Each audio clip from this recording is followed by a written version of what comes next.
How tax collectors spending your money, taxpayer money, on themselves, namely feel-good conferences and morale-boosting retreats held in feel-good locations with morale-boosting weather and free drinks. The IRS spending nearly, get ready, $50 million of your money on travel, hotels, seminars, cheesy videos, even arts and crafts. And that's not all. This was happening while the IRS was claiming it didn't have enough money to properly do its job. An Inspector General's report that came out today that we've been previewing now for several days, Dana Bash took a look at it. She's keeping them honest tonight.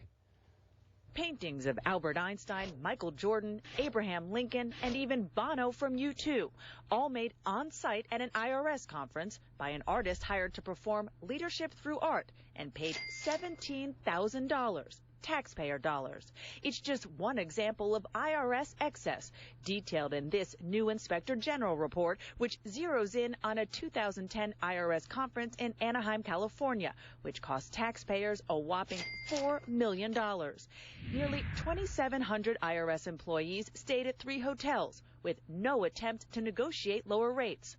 Why? The IRS hired outside organizers with no incentive to bargain because they got a 5% commission from the hotels. In fact, 2 event organizers got paid $66,500 by Uncle Sam from this one conference. They didn't negotiate, they didn't bid it, and this was 2,700 folks, so they could have gotten a considerable reduction. Instead, what they said is, we'll pay full boat, but we want some perks. Those perks included 24 tickets to Los Angeles Angels games, free drinks, and upgrades like this lavish presidential suite. An IRS division head stayed here.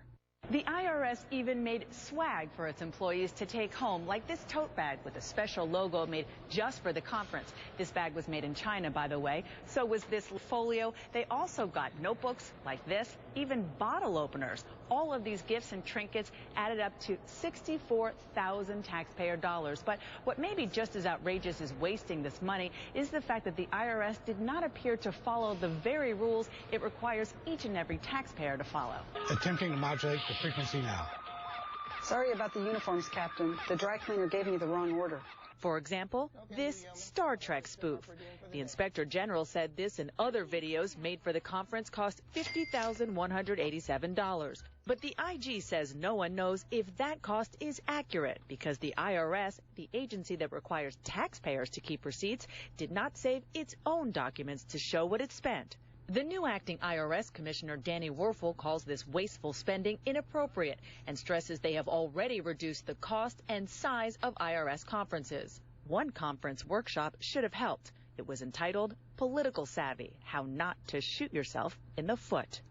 Well, they certainly didn't do that. Dana joins me now live from Washington. So, I got to go back to something you said. The IRS facing this audit actually said they couldn't find some of their own receipts. Is that for real? That is for real, Anderson. It really is hard to believe. But the IG report explicitly says, quote, IRS management could not provide any documentation detailing how this money was spent. At the time, 3 years ago, this is also hard to believe, keeping track of and reporting costs of conferences wasn't required at the IRS. So shoddy record keeping wasn't limited to just these videos. The IG couldn't even verify the overall cost of the conference. They say that the IRS says the cost was $4.1 million, but the IG also says explicitly that they were unable to provide documentation to support all costs associated with the conference. And we're talking about the spring of 2007. So they're spending all this money. At the same time, they're saying they didn't have enough people to process those Tea Party tax-exempt applications, right?